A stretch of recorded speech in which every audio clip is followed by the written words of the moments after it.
Take hands, close your eyes, be in a magic space.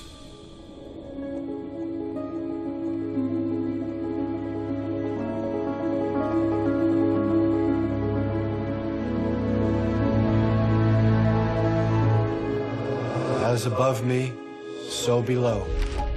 As without, then so within. The power's mine, the light divine. The magic now begins. By fire and water, air and earth, my magic brings the spell to birth.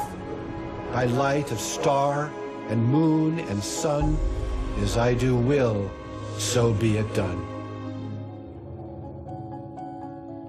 My name is Oberon Zell-Ravenheart, and I am the Wizard Oz.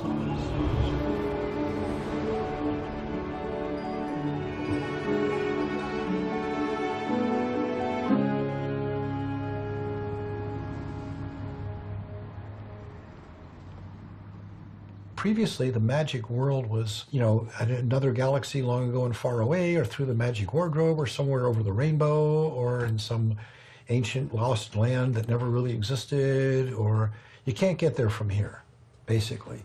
And all the stories are like that, except this one.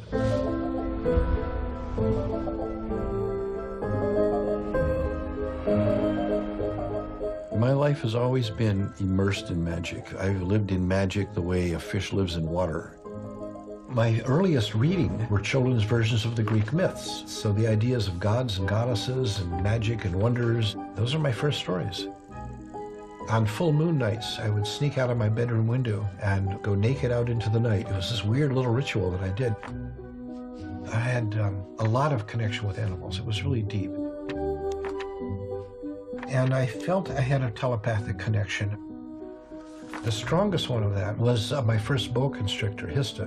In my dreams, I could look out through her eyes, and I felt her connection with me. And then I felt her let go at the other end.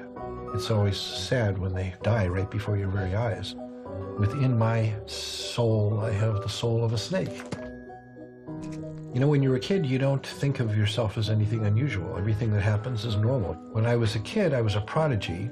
My father took me to the University of Chicago and had me taken through a whole bunch of testing stuff in the psych department. All my results were just off the charts. He said, well, what am I supposed to do with this, with a kid like this? And they said, well, just support him. They thought I was just so strange, they wanted to find out whether I was okay or supernatural or whatever it was.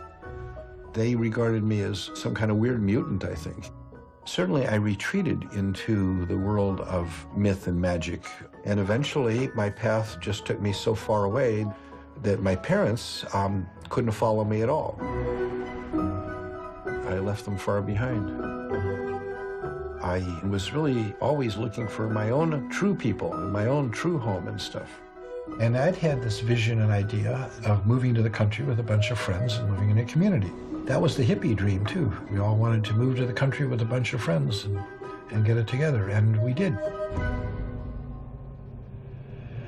That which unites us is more important than that which divides us.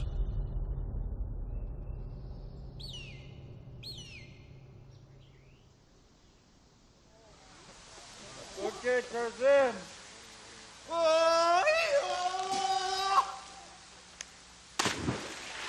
We are all one in the infinite sun, forever and ever and ever. Ayote, no, no, ayote. I know. Ayote, no, ayote. I know.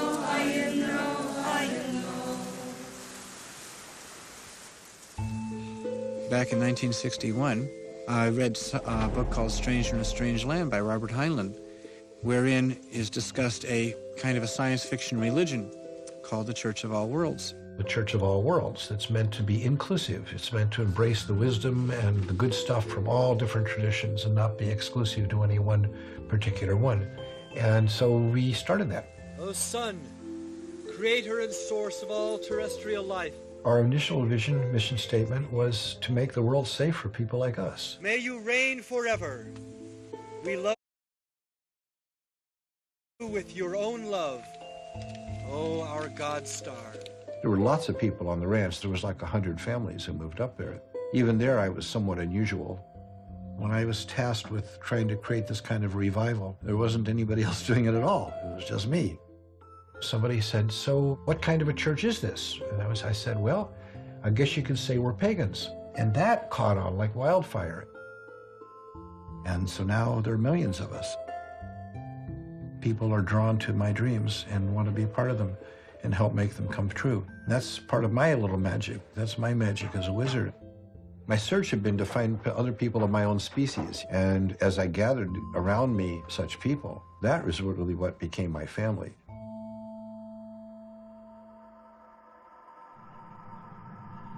The greatest magic of all is love. It's pure magic. Let me be united with my true life mate, my true love. I'm Morning Glory Zell. Sweeter than all the roses. Oh, Morning Glory. Oh, man. The love of my life, the most amazing woman. Who else could possibly be the appropriate mate for each other than each other? Morning Glory and I recognized each other instantly from the first moment we looked into each other's eyes as true soulmates. We knew we were bound together for life. We were so bonded in those ways. I mean, the wizard and the witch. And that was the moment that my life changed the most dramatically.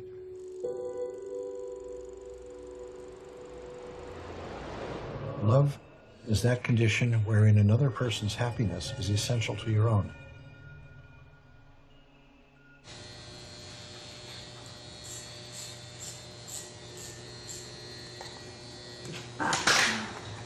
Morning Glory and I had always had a fascination with things on the edge, mythical animals and bestiaries and all this stuff. And everybody has their own creative way of making a living in the country. A lot of people do arts and crafts type thing. Some people do farming. We raise unicorns.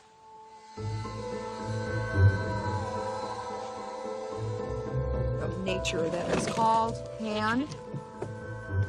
Like I say, it's a dirty job, but somebody's got to do it. We uncovered the work of a veterinarian from the state of Maine in the 1930s who was doing research in horn development. They start off as nodes in the flesh. If you move these around a little bit, then the horn would develop wherever they are. And what came out of this was a unicorn. And finally this evening, the unicorn, a mythical beast according to most, a 3-star attraction according to Ringling Brothers, Barnum and Bailey.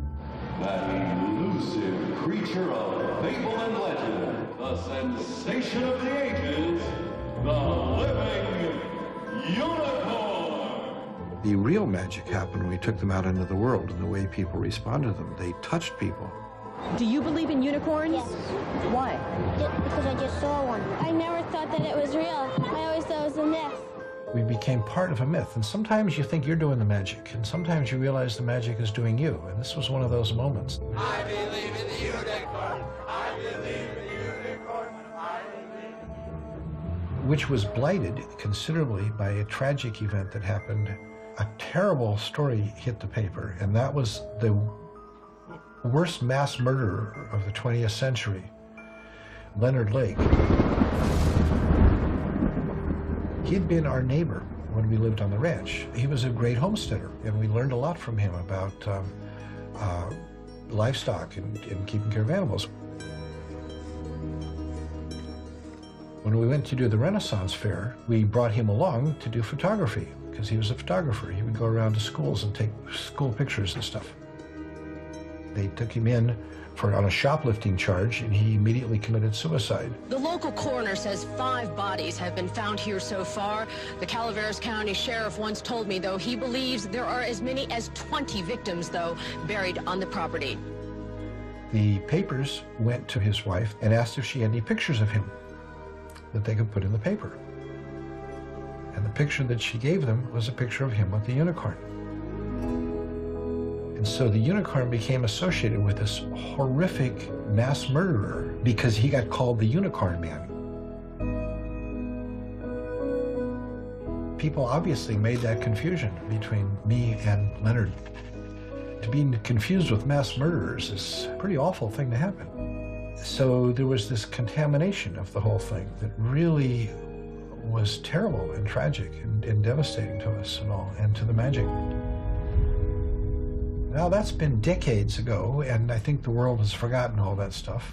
In fact, for that matter, the world's forgotten the unicorns. When the unicorns aren't around anymore, people forget they ever existed, and they once again become mythical beasts. The wizard travels through the world. But there has to be some kind of a vision or a reason to have whatever the adventure is going to be.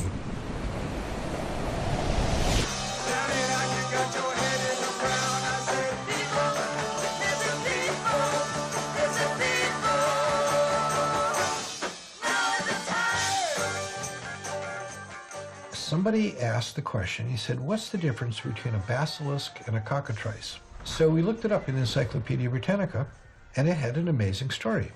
The basis of that legend, the origin of it, was in a real-life animal called the Egyptian spitting cobra that sprays its venom unerringly into the eyes of its victims and blinds them. And that gave rise to the idea of all of this stuff, the basilisk, the medusa, the cockatrice. And we thought, wow, that's so neat. I'll bet that there is a truth behind all these mythical beasties. There's something that is the core of the legend, the little grain of sand in the heart of the oyster that gives rise to the pearl. New Era, N-E-W-E-R-A, Naturalists Exploring Wonders is the new, and ERA is the Ecosophical Research Association. This is a research organization designed to explore all the weird stuff. Unicorns, dragons, sea serpents, Loch Ness Monster, Bigfoot, Atlantis, whatever we think of. Basically for crazy harebrained schemes for doing amazing adventures, and that's what we expect to pursue. The reports had been coming in about these creatures that were being sighted on an island off of New Guinea. And we had just gotten some initial money from the circus deal, so we decided that let's go out and find them.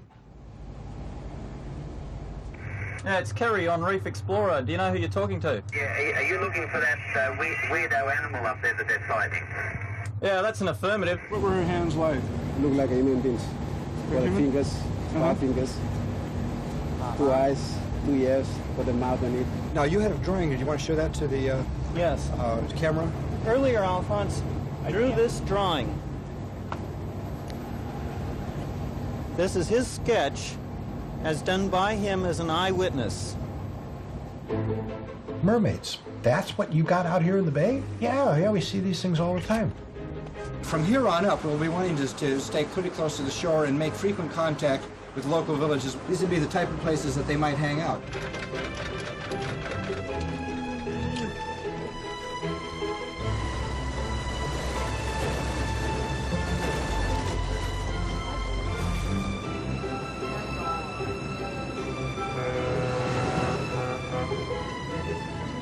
Good morning. We Pella, come along, first belong you, Pella? Thank you. They say it's fine, we can come along. We'd be happy to have us come in the village.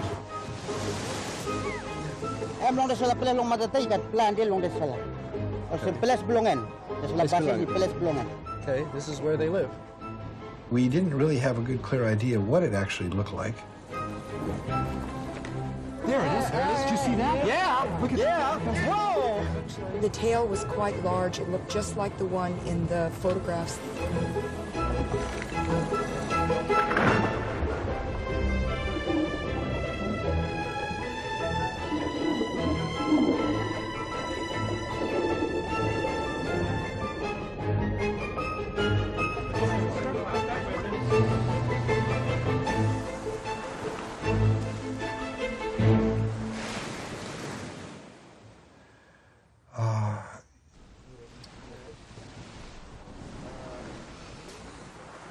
She had been shot.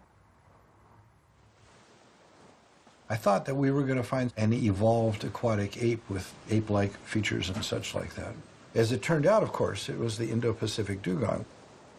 And as we were able to explore the story, and as we were able to interview separately the men and the women of the village, we fleshed out the story a little bit. Is this the same animal that we saw with its tail flipping up in the air?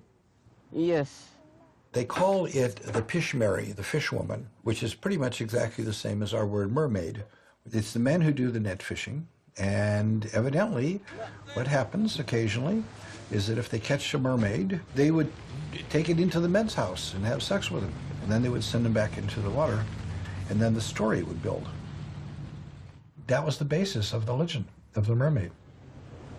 We solved the mystery. We did a big report for the Cryptozoological Society thing, and we came back pretty broke.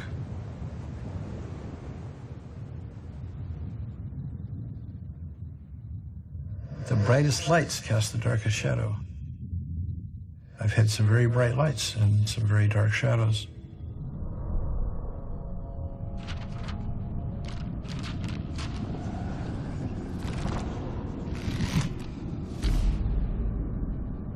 The darkest moments of my life have been the ones that would be best exemplified by the Tower card of the Tarot, where everything that I had been invested in and committed to in my life and my fulfillment and my joy and happiness were just totally obliterated.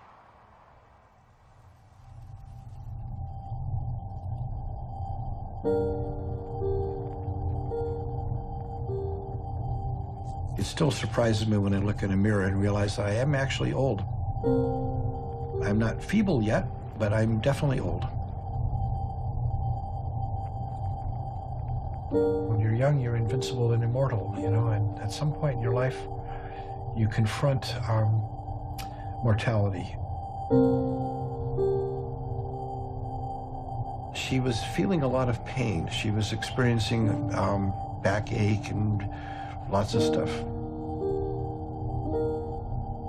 When they did the biopsy and analysis in the hospital, they discovered she had cancer, and it was a profound